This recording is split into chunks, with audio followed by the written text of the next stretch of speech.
ये बहुत बड़े महापुरुष के वचन हैं, बहुत ध्यान से सुनो, पकड़ो। तुम्हें किसी के आगे घिघियाने की जरूरत नहीं, भगवान का स्मरण करने की जरूरत है, भगवान का ध्यान करने की जरूरत है।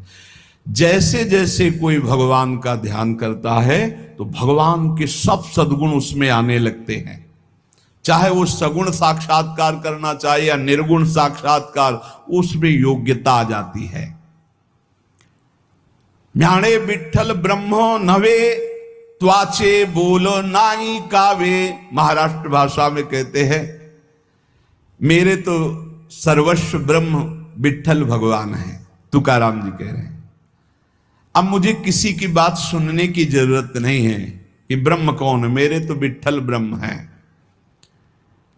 जो वाणी से अगम्य है मैं उसकी स्तुति क्या करूं।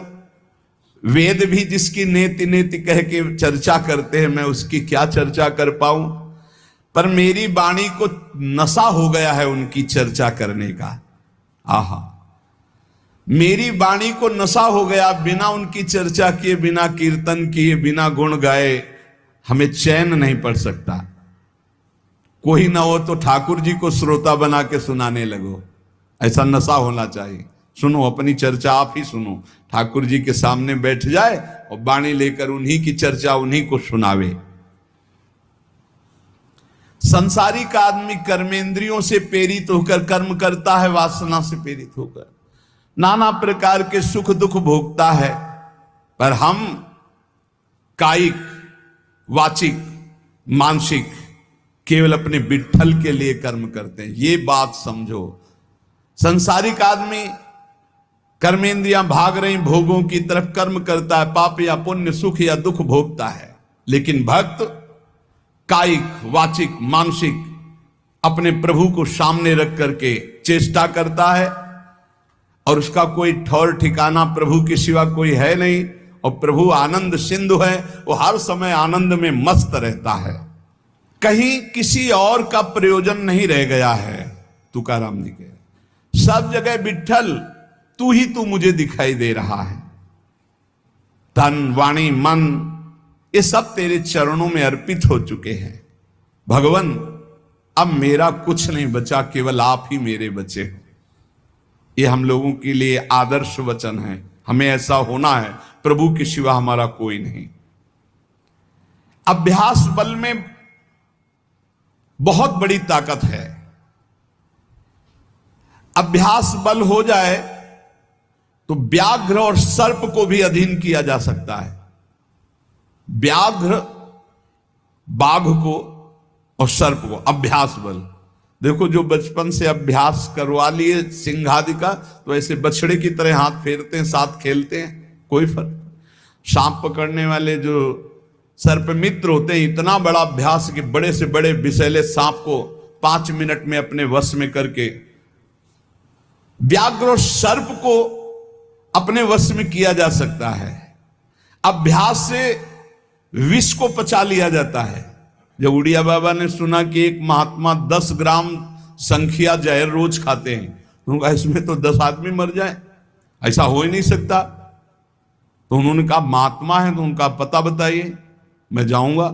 उड़िया बाबा वहां गए, महात्मा से कहा आप 10 ग्राम संख्या जहर रोज खाते हैं? उनका हाँ। बोले मैं देखना चाहता हूं, क्योंकि विश्वास नहीं होता, 10 ग्राम में तो 10 लोग मर जाएंगे। शाम के 4 बजे उन्होंने डाला सिलबट्टा में 10 ग्राम तौल करके जहर, संख्या जहर, जैसे धतूरा होता है ऐसे संख्या, उसे पीसा और पीस करके पूरा धोकर खप्पर में डाला और बस पी गए। महात्मा आए तो आश्चर्य की बात है, बोले तो रोज हम पीते हैं। तो बोले 10 ग्राम कैसे? तो बोले अभ्यास, पहले दिन एक बीज लिया था, ऐसे घस के चाटा, नशाया, कई दिन उसी बीज को घसकर चाटते रहे, फिर एक बीज, फिर धीरे धीरे आज 10 ग्राम पचा लिया।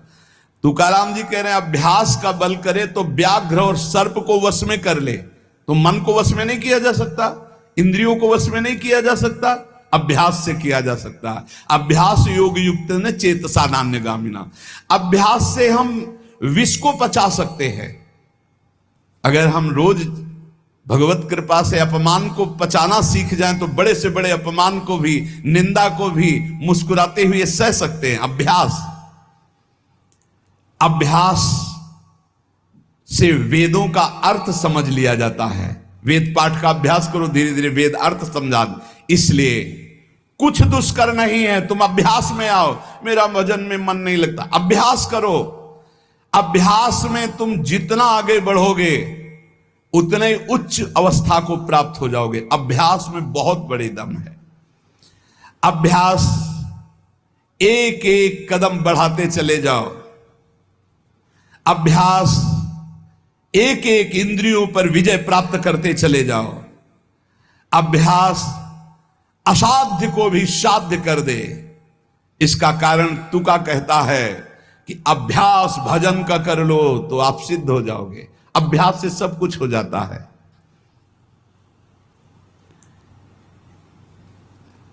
संत जब घर आते हैं तभी दशहरा और दिवाली माननी चाहिए, जो भगवत प्रेमी महात्मा है। बहुत बड़ा प्रभाव है, इसीलिए उस प्रभाव का दुरुपयोग असाधु जन कर बैठते हैं।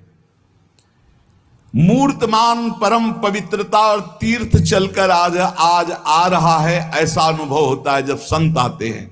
आज ही दिवाली दशहरा श्री साधु संत आले घरा, तुकाराम जी कह, आज ही हमारी दिवाली और दशहरा हो गया, क्योंकि भगवत प्रेमी महात्मा हमारे घर पधारे या भगवत प्रेमी महात्मा का सानिध्य मिला। साधु संत एति घरा तोची दिवाली दशहरा। हमारे लिए उत्सव है जब भगवत नाम जापक भगवत प्रेमी महात्मा आए, उनका चरणोदक लिया, उनकी वंदना की और बैठ करके उनसे हम भगवत चर्चा की। ऐसे जो भक्तजन हैं उनके संग का परिणाम क्या होता है कि भगवत साक्षात्कार के लिए छटपटाहट पैदा हो जाती है। जैसे जल से मछली को निकालो तो विकल होकर तड़पने लगती है। जीवना वेगली मासूली तुका तैसा तलमली। जैसे जीवन के लिए मछली जल के लिए तड़पने लगती है, बाहर हटा दो, ऐसे सत्संगी का जीवन तड़पने लगता है भगवान की प्राप्ति के लिए। तभी माना जाएगा सत्संग हुआ है। सत्संग का ये फल है। बड़े भाग पाइप सत्संगा, बिना प्रयास होई भवभंगा। संत आधि देवा मग। अगर एक तरफ बड़े बड़े देवता खड़े हो, एक तरफ संत खड़े हो, तो पहले आराधना किसकी करनी चाहिए? तो बोले देव सरावे परते संत पुजावे आरते। पहले संत सेवा, बाद में देव पूजा। जैसे लब्ध्वा जन्म मर प्रार्थ्यम मानुष्यम, ये मनुष्य जन्म जो प्राप्त हुआ है इसकी सार्थकता भगवत प्राप्ति है। ये देव आराधन से नहीं होगी, ये संत आराधन से होगी, जो भगवत प्रेमी महात्मा है। नरदेह का ऐसा ऊंचा स्थान है कि इससे ब्रह्म सायुज्य प्राप्त कर सकते हो, जो अत्यंत कठिन है।